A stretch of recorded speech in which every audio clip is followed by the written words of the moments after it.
Let's see a question from NDA 1 2022 from integration.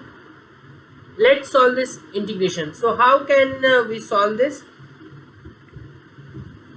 So first of all, यहाँ पे हम देख रहे हैं कि पावर में -½ है, ठीक है।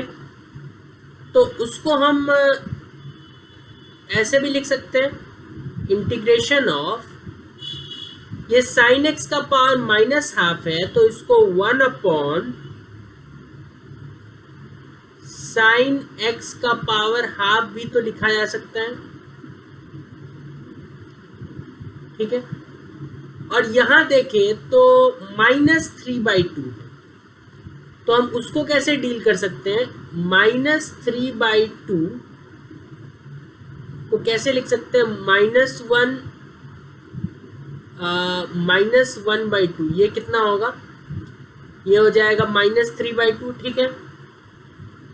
तो cos x का पावर -1 -1/2, ठीक है। तो ये क्या हो जाएगा? cos x का पावर -1 इंटू cos x का पावर -½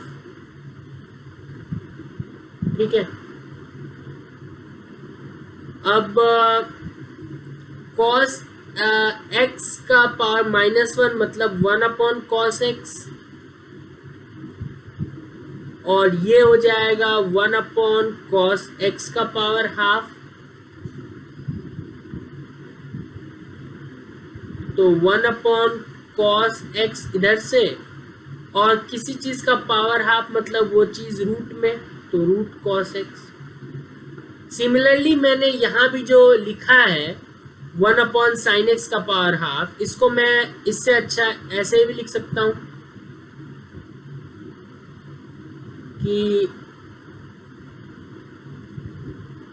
√sin x लिख देते हैं डायरेक्टली।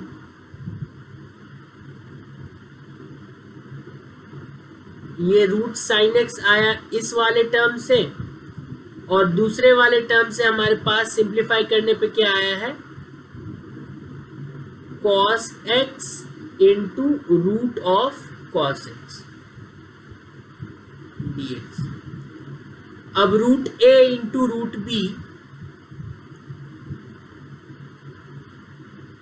हमें पता है √a भी लिख सकते हैं इसको हम, तो लिख देते हैं integral of 1/√sin x cos x लिख देते हैं, और इंटू cos x dx, ठीक है। तो अभी तो इंटीग्रेशन कॉम्प्लेक्स लग रहा होगा, लेकिन अगर ऐसा करें कि किसी तरह से ये साइन और कॉस से किसी एक चीज में कन्वर्ट हो जाए, या तो साइन रहे या तो कॉस रहे, या किसी भी 6 ट्रिग्नोमेट्रिक रेशियो में से किसी एक में कन्वर्ट हो जाए, ताकि हम सब्स्टिट्यूशन लगा पाए। उसके लिए इस कॉस को पहले हटाना होगा, तो दैट मीन्स ऊपर नीचे एक कॉस से तो डिवाइड करना ही है, ये क्लियर हो गया। अच्छा, और यहाँ पे अगर हम इसको हटाना चाहते हैं तो इस रूट के अंदर भी हमें एक कॉस से तो मिनिमम डिवाइड करना है, और दूसरे कॉस से कर देंगे तो ये tan बन जाएगा। तो ऐसे हम कर रहे हैं कि ऊपर नीचे cos² x से डिवाइड कर रहे हैं। ऊपर डिवाइड किया तो नीचे भी होगा, नीचे एक cos x हम यहां पे लिख रहे हैं,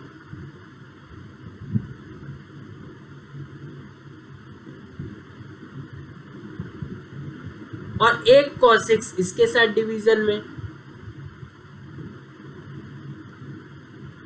ठीक है। तो अगले स्टेप में क्या हो जाएगा? ये बन जाएगा sec² x। अब ध्यान से देखें, ये वाला अगर रूट के अंदर जाएगा ना तो ये cos² x के फॉर्म में जाएगा, ठीक है। √4 4 हमारे पास 2 होता है, ठीक है। और यहीं पे अगर 2√2 लिखा हुआ है तो ये जब अंदर जाएगा तो इस तरह से जाएगा, अंडर रूट ये 2 जब अंदर जाएगा तो 4 बन जाएगा इंटू 2, तो इसको √8 लिख सकते हैं, ठीक है। दैट मीन्स बाहर आता है तो उस पावर से कम हो जाता है, अंदर बढ़ जाता है, ठीक है। तो यहाँ पे कुछ इस तरीके से हमें दिखाई देगा कि साइन x कॉस x, ये हमारे पास अंदर जाएगा तो कॉस स्क्वायर x हो जाएगा,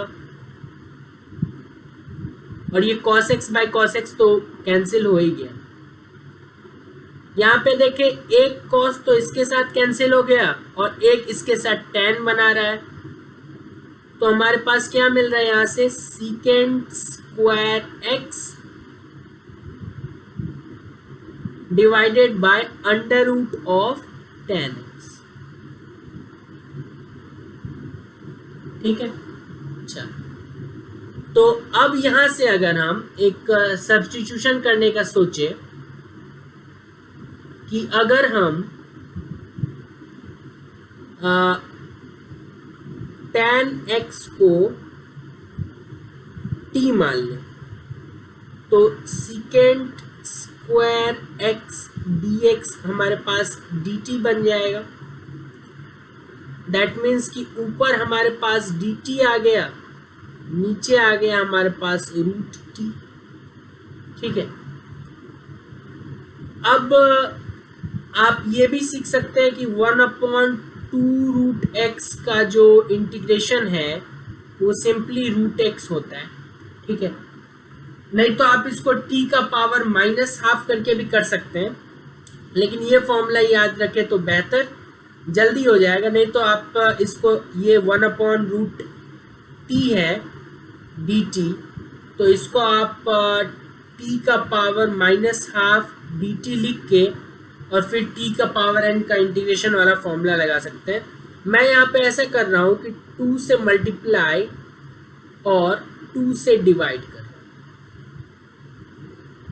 अब ये 1/2√x dx के फॉर्मेट में आ गया, तो डायरेक्टली यहाँ से हमें क्या मिल जाएगा, अंदर वाले का जो इंटीग्रेशन है वो √x, यहाँ t के फॉर्मेट में है तो √t, और बाहर 2 है तो 2√t प्लस c। अब t क्या था हमारे पास, tan x, तो 2√tan x plus a constant. तो ऑप्शन वाइज अगर देखें हम तो ऑप्शन नंबर बी जो है वो मुझे सही लग रहा है इस केस में, तो इसको कर देते हैं टिक। तो एक बार फिर आप ध्यान से देखिए कि कितना आसान था ये इंटीग्रल। मैंने एक एक बारीकियों को समझाया है, इसलिए इतना टाइम लगा, नहीं तो इस इंटीग्रेशन में कुछ खास था नहीं। आप एक एक चीज करते जाओ और इंटीग्रेशन आराम से बन जाएगा, ठीक है। आशा आपको ये क्वेश्चन समझ में आया होगा। मिलते हैं कुछ और एनडीए के प्रीवियस ईयर क्वेश्चन के साथ। बहुत बहुत